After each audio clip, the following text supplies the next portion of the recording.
O dia começou como qualquer outro, sem nada de especial em sua simplicidade. O zumbido da cafeteira preenchia a cozinha enquanto os e-mails pipocavam no meu telefone. Júlia já tinha saído para o trabalho, seu habitual beijo apressado na minha bochecha foi substituído por um aceno distraído enquanto ela corria porta afora. Não pensei muito sobre isso. 12 anos de casamento criam um certo ritmo, e eu achava que estávamos em sintonia, até que encontrei o recibo. Eu estava revirando a mesa dela em busca de uma caneta. O escritório em casa, embora bem arrumado, era frequentemente um depósito de recibos, contas antigas e anotações rabiscadas em pedaços de papel. Sob uma pilha de correspondências não abertas, um pedaço de papel brilhante chamou minha atenção. Era de um hotel em Chicago, uma cidade para a qual ela não tinha motivo para visitar. A data era 2 semanas atrás, coincidentemente durante uma de suas tantas viagens de trabalho. A princípio, ignorei.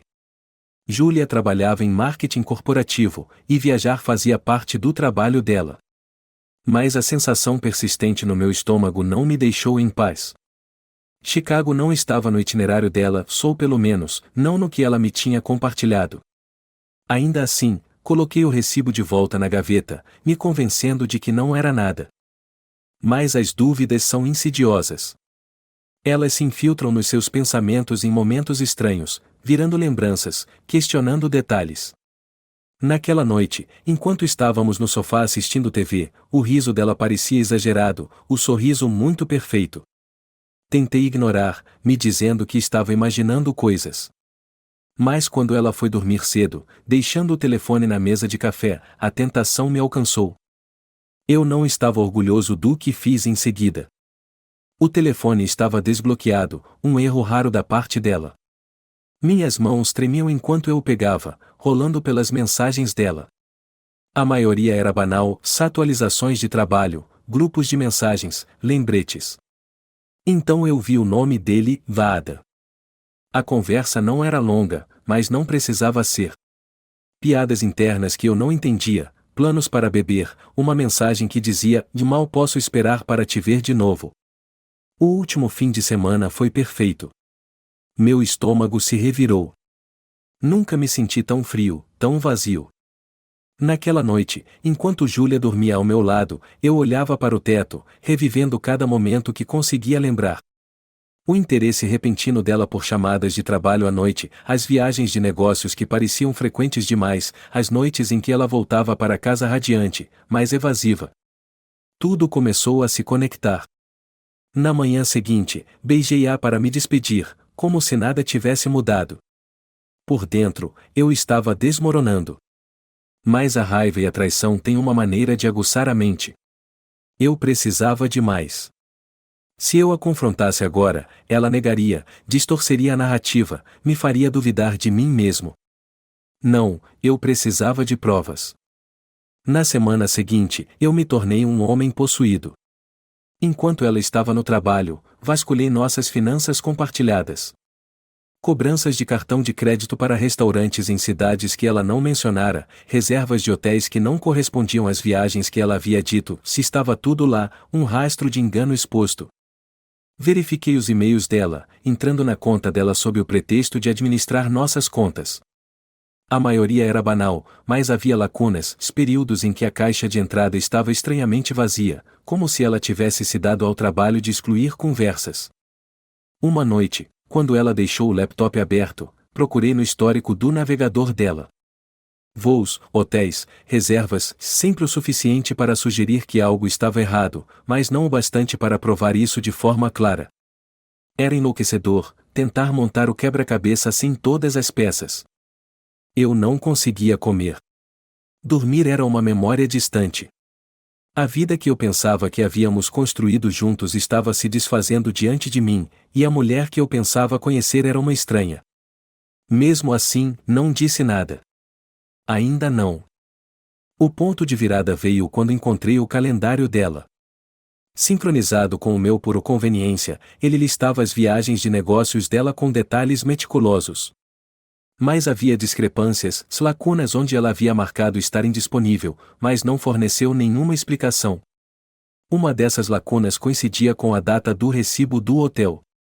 Era tudo o que eu precisava. Eu não a confrontei naquela noite, nem no dia seguinte. O confronto era bagunçado, emocional. Eu queria precisão. Queria que ela sentisse todo o peso da sua traição. Então, entrei em contato com meu advogado, um amigo de faculdade que já tinha visto de tudo. Casos de divórcio, disputas de custódia, acordos se ele sabia como navegar pela tempestade que eu estava prestes a desencadear. Eu expus tudo para ele, as mensagens, os recibos, as discrepâncias financeiras. Ele não se abalou, embora eu pudesse ver a pena em seus olhos. Precisaremos agir rapidamente, ele disse. Junte tudo o que puder. Não deixe que ela suspeite de nada. Os próximos dias foram um borrão de preparações. Juntei todos os documentos que consegui encontrar, extratos bancários, e-mails, fotos dos recibos. Fiz backup das mensagens dela em um drive privado, capturando cada mensagem comprometedora de Ada. Meu advogado trabalhou incansavelmente, redigindo os papéis de divórcio, organizando congelamentos financeiros e definindo os termos de custódia. Durante tudo isso, mantive a fachada. Para Júlia, eu era o mesmo marido de sempre amoroso, apoiador, previsível. Mas toda vez que eu olhava para ela, meu estômago revirava. Quanto tempo ela tinha me mentido? Ela algum dia me amou de verdade? A resposta não importava. O que importava era o plano. Eu esperaria o momento certo, a oportunidade perfeita para destruir o mundo dela, assim como ela destruiu o meu. Ela veio mais rápido do que eu esperava. Nosso 15º aniversário de casamento estava logo ali. Júlia, sempre a planejadora, havia reservado uma mesa para nós em um restaurante chique no centro da cidade. Era a cobertura perfeita, o palco perfeito para o que estava por vir. Eu desempenharia meu papel uma última vez, o marido dedicado, o tolo ingênuo. E então, eu daria o golpe final. Naquela manhã, enquanto ela me beijava para se despedir e ia para o trabalho, eu sentia apenas determinação. Isso não era sobre vingança. Era sobre justiça. E até o final da semana, ela saberia exatamente o que isso significava. O dia do nosso aniversário amanheceu claro e fresco, o tipo de manhã de início de primavera que sugeria renovação. Era irônico, na verdade. Para Júlia, era apenas mais um marco na nossa história compartilhada. Para mim, era o começo do fim. Fiz bem o meu papel, beijei sua bochecha enquanto ela ia para o trabalho, murmurando, "Feliz aniversário." O sorriso dela estava radiante, seus olhos brilhando com a satisfação de uma mulher que acreditava ter tudo. Isso me dava náuseas. Mas eu não vacilei. Ainda não. O dia foi gasto finalizando os detalhes. Meu advogado me assegurou de que tudo estava no lugar: os papéis de divórcio, os arranjos financeiros, o congelamento das contas conjuntas. Meu estômago se revirou enquanto eu verificava o envelope na minha pasta, garantindo que nada tivesse sido esquecido. Até o final da noite, o mundo de Júlia estaria de cabeça para baixo, e não haveria volta. Ela chegou em casa naquela noite animada, uma garrafa de vinho em uma mão e um buquê de rosas na outra. "Para nós", ela disse, colocando-os na bancada da cozinha. "Não acredito que já se passaram 15 anos." "Eu também não", eu disse, mantendo o tom leve. Abri o vinho, servi um copo para cada um e fizemos um brinde à vida que havíamos construído juntos. Ela riu, tocando o copo no meu, completamente alheia à tempestade que se formava por baixo da superfície. Nos vestimos para o jantar em silêncio, a rotina confortável de um casal de longa data. Ela usava um vestido preto elegante, o cabelo preso de forma que expunha a curva graciosa do pescoço. Eu me perguntei se Ada a tinha visto assim, se ele a tinha tocado nos mesmos lugares onde eu a tocava. O pensamento fez minha mandíbula se apertar, mas eu o afastei. Aquela noite não era sobre emoções. Era sobre execução. O restaurante era um dos favoritos delas, um lugar tranquilo e sofisticado, com iluminação suave e serviço impecável. Fomos levados para uma mesa no canto, afastada da área principal. Júlia parecia relaxada, saboreando o vinho e conversando sobre seu dia. Eu assentia, fingindo ouvir, mas minha mente estava em outro lugar, ensaiando as palavras que eu diria quando o momento chegasse. Lembra quando viemos aqui para o nosso 10º aniversário? Ela perguntou, sua voz suave, cheia de nostalgia. Eu assenti. Como eu poderia esquecer? Você pediu a lagosta. Ela riu. E você passou o resto da noite reclamando da conta. Forcei um sorriso, mas a lembrança agora estava manchada, colorida por tudo o que eu sabia. Será que ela foi fiel naquela época? Ou eu já estava compartilhando ela com outro homem, cego para a traição que se desenrolava às minhas costas? À medida que a noite avançava, me vi observando-a atentamente. O jeito como ela inclinava a cabeça quando ria, o modo como seus dedos brincavam com o cabo da taça. Ela estava bonita, mesmo agora, mas era uma beleza em que eu já não confiava. Era como olhar para uma obra-prima, só para descobrir que era uma falsificação. À sobremesa chegou-se uma mousse de chocolate rica que ela fez questão de compartilharmos. Você está tão quieto hoje à noite, ela disse, colocando uma colherada na boca. O que você está pensando? Eu hesitei, saboreando o momento. A verdade estava na ponta da minha língua, mas eu não estava pronto para deixá-la escapar. Não ali, não ainda. Só pensando em como sou sortudo, disse em vez disso. Os olhos dela se suavizaram, e ela se inclinou para apertar minha mão. Eu também. Por um breve momento, eu vacilei. Parte de mim queria acreditar nela, se agarrar à ilusão de que nossa vida juntos ainda era real. Mas as ilusões são coisas frágeis, e a evidência na minha pasta era todo o lembrete que eu precisava. A conta chegou, e eu paguei sem hesitar, deixando uma gorjeta generosa. Júlia parecia surpresa, mas satisfeita. Você está me mimando hoje à noite, disse ela, se inclinando para me dar um beijo na bochecha. Você merece, respondi, embora as palavras tivessem gosto amargo. Dirigimos para casa em um silêncio confortável, as luzes da cidade lançando sombras fugazes no rosto dela. Ela parecia contente, felizmente alheia à bomba que eu estava prestes a lançar. De volta a casa, pedi para ela me acompanhar na sala de estar. Tem algo que eu quero te dar, disse, mantendo a voz firme. A curiosidade dela foi despertada. Uma surpresa? Você está cheio delas hoje à noite. Eu lhe entreguei o envelope, observando enquanto seus dedos tocavam a borda do papel. O que é isso? Ela perguntou, um sorriso brincalhão nos lábios. Abra, disse simplesmente. Ela fez isso, e sua expressão mudou de curiosidade para confusão enquanto tirava os papéis do divórcio. Seus olhos passaram pelo texto, e por um momento, ela não falou nada. Então, ela olhou para mim, com o rosto pálido. O que é isso? É a verdade, disse eu, minha voz fria. Feliz aniversário, Júlia. O silêncio que se seguiu foi ensurdecedor. Ela me encarava, a boca se abrindo e fechando como um peixe tentando respirar. Você está brincando, ela disse finalmente, a voz trêmula. Isso tem que ser uma piada. Não é, disse eu, cruzando os braços. Eu sei sobre o Ada. Eu sei sobre as viagens, as mentiras, tudo. O rosto dela se amassou, e ela estendeu a mão em minha direção, mas eu dei um passo para trás. James, por favor, ela implorou. Não é o que você pensa. Eu posso explicar. Eu neguei com a cabeça. Não me insulte, Júlia. Você tem mentido para mim por anos. Não há nada que você possa dizer que mude isso. Lágrimas se formaram nos olhos dela, mas eu não senti simpatia. Ela fez suas escolhas, e agora enfrentaria as consequências. Vou ficar em um hotel esta noite, disse, indo em direção à porta. Você vai ouvir do meu advogado pela manhã. James, espera, ela gritou, mas eu já estava indo embora.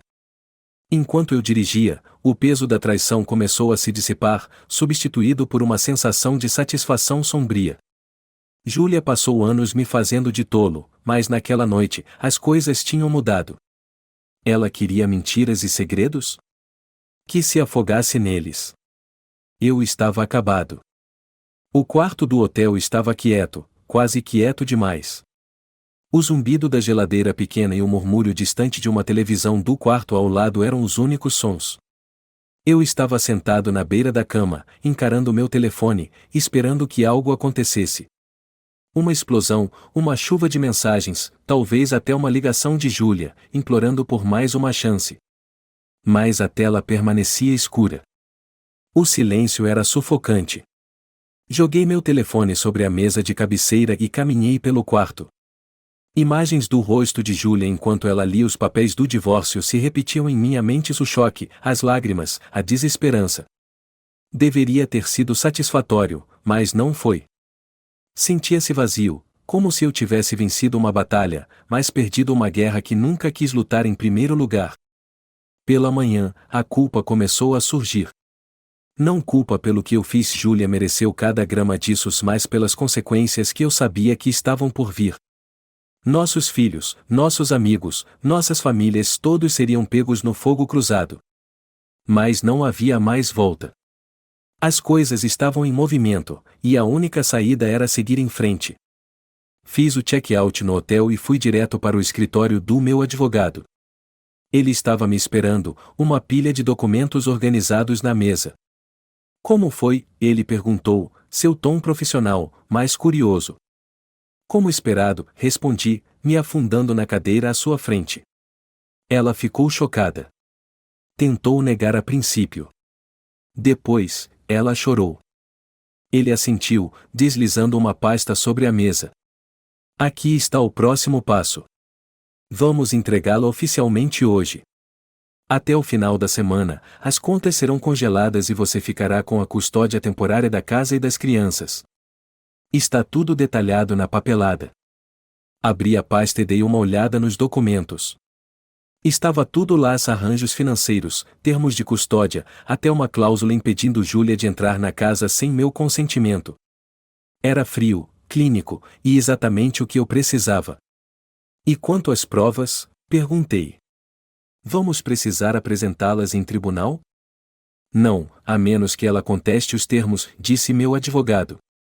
Mas dada a força do seu caso, duvido que ela faça isso. Traidores geralmente não querem que sua sujeira seja exposta publicamente.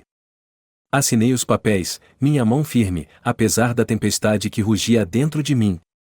Quando terminei, me levantei e apertei a mão dele. Obrigado, disse, sinceramente. Ele tinha sido uma rocha no caos, me guiando pela escuridão com um pragmatismo claro que eu não conseguia ter por conta própria. Ao sair do escritório, meu telefone vibrou. Uma mensagem de Júlia. Precisamos conversar. Fiquei olhando para a tela, debatendo se deveria responder. Uma parte de mim queria ignorá-la, deixá-la se afogar na bagunça que ela criou. Mas outra parte, aquele pedaço que ainda lembrava da mulher com quem eu me casei, queria respostas. Então, digitei de volta: me encontre na casa em 1 hora. Júlia já estava lá quando cheguei, sentada nos degraus da frente com uma xícara de café nas mãos. Ela parecia pequena, frágil, um contraste enorme com a mulher confiante e segura de si que eu pensava conhecer.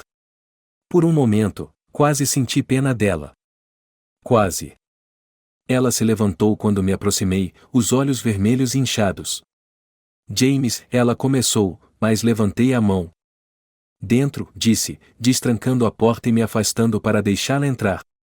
Ela hesitou, então me seguiu até a sala de estar.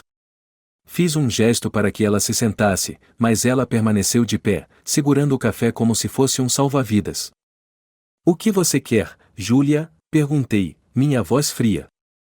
Eu quero explicar, disse ela, a voz tremendo.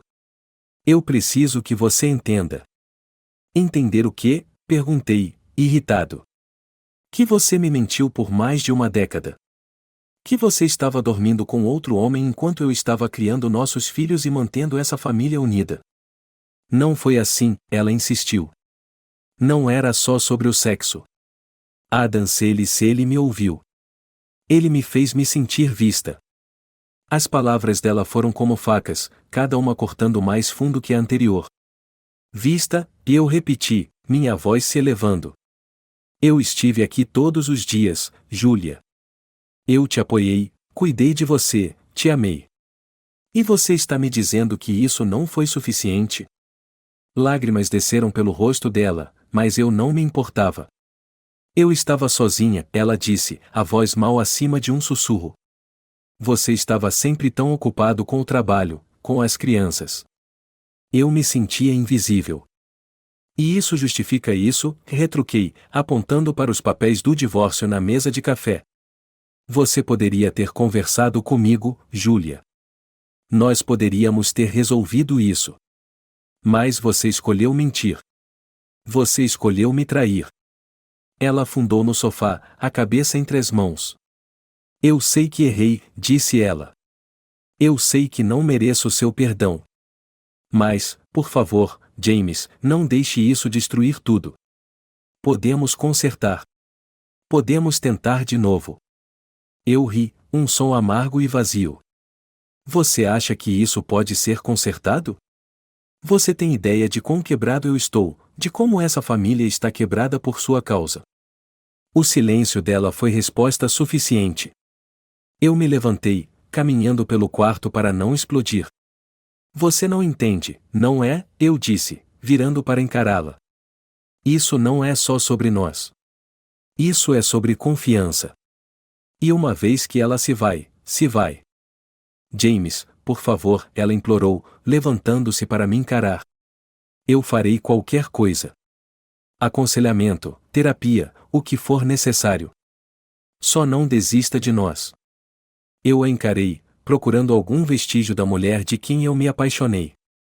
Mas tudo o que eu vi foi uma estranha, alguém que eu não reconhecia e não podia confiar. É tarde demais, Júlia, eu disse, minha voz plana. Os papéis estão registrados. As contas estão congeladas. Isso está acontecendo.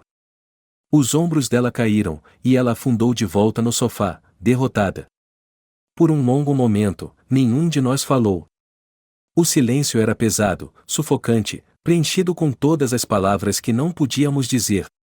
Finalmente, ela olhou para mim, os olhos cheios de lágrimas. E quanto às crianças? Ela perguntou. O que vamos dizer a elas? A verdade, eu disse. Que a mãe delas fez uma escolha, e agora estamos vivendo com as consequências. Ela se encolheu, mas eu não me importei. Eu já não estava mais protegendo ela, já não estava mais escudo contra a realidade do que ela fez. Eu vou te dar até o final da semana para se mudar, eu disse, indo em direção à porta. Depois disso, você está por conta própria.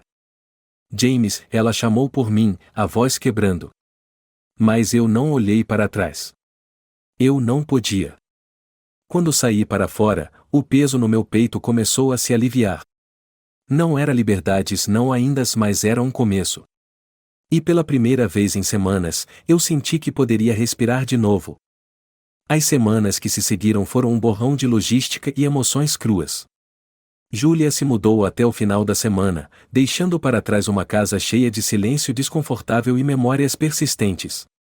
As crianças não entenderam, e eu não sabia como explicar sem virar elas contra a mãe. Eu me prendi aos fatos, mamãe e eu não vamos mais ficar juntos, mas nós dois amamos muito vocês. Soou vazio, mesmo enquanto eu dizia isso. Emma, nossa mais nova, se agarrava a mim todas as noites, perguntando por que isso estava acontecendo. Eu fiz algo errado, papai? Ela perguntou uma noite, a voz trêmula. Não, querida, eu disse, a abraçando. Nada disso é sua culpa. Mas como explicar as complexidades da traição para uma criança de 10 anos?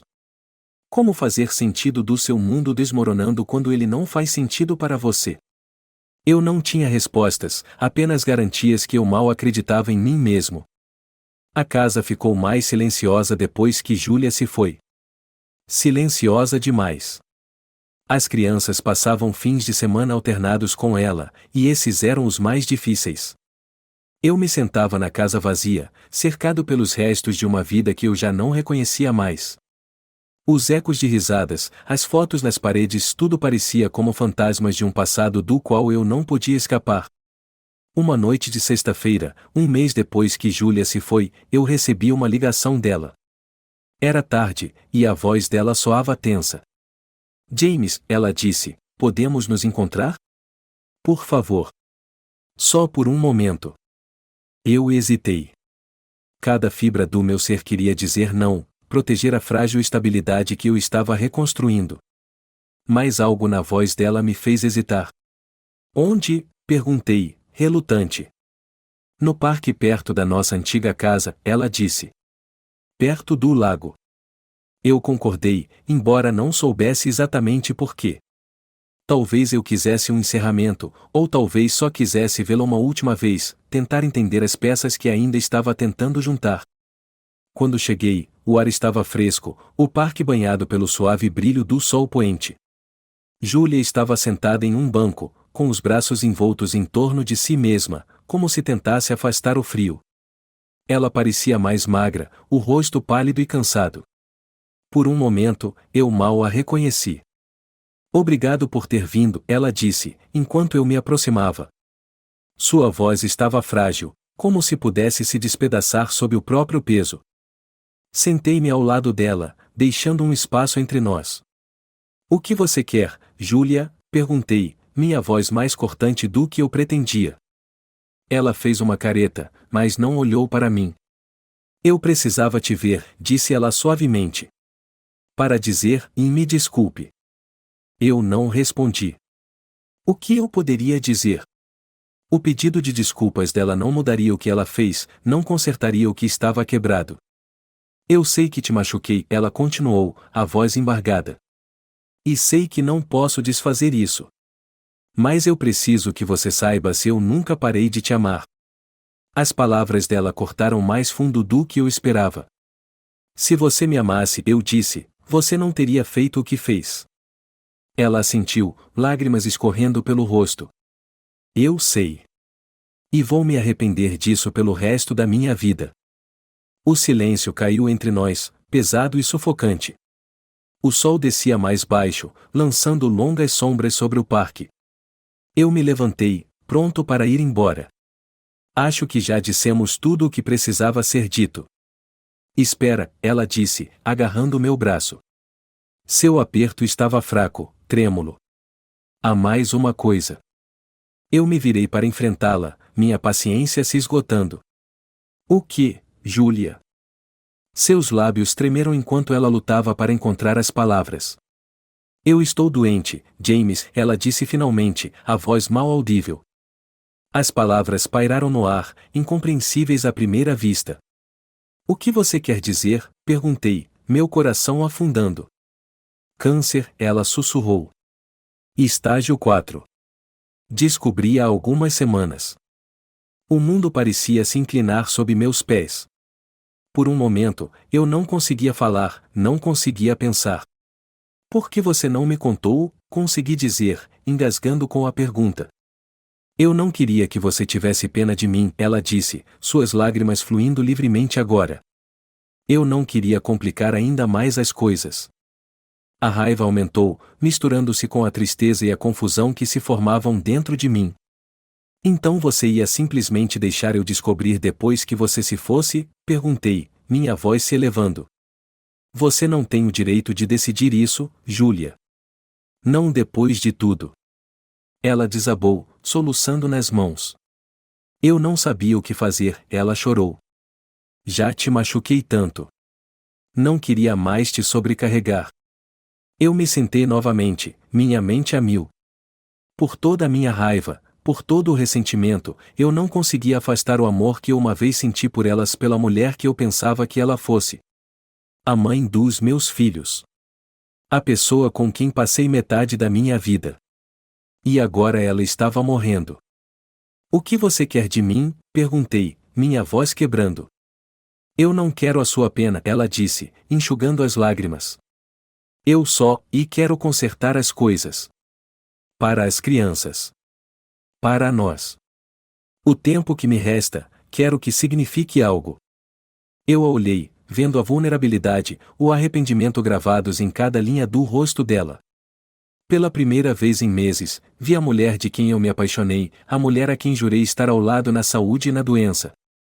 E apesar de tudo, eu não conseguia ir embora. Eu não sei se posso te perdoar, eu disse finalmente. Mas eu vou tentar. Pelas crianças. Por você. Os soluços dela diminuíram, e ela estendeu a mão em minha direção. Eu não me afastei. As semanas que se seguiram foram uma mistura estranha de cura e desgosto. Passamos mais tempo juntos como família, criando memórias que as crianças guardariam muito depois que Júlia se fosse. Ela lutou com força, fazendo o tratamento com uma determinação que me inspirava e me despedaçava ao mesmo tempo. Mas a doença era implacável. Uma noite, enquanto o sol se punha atrás da casa, Júlia faleceu, com sua mão na minha. A casa ficou quieta novamente, mas desta vez, não era o silêncio da traição. Era o silêncio da perda, de um amor que sobreviveu, mesmo que imperfeitamente. No final, ela me deixou com algo que eu não esperava, paz. Não com a traição dela, mas com a pessoa que ela foi, a pessoa que eu amei, e, de certa forma, ainda amava.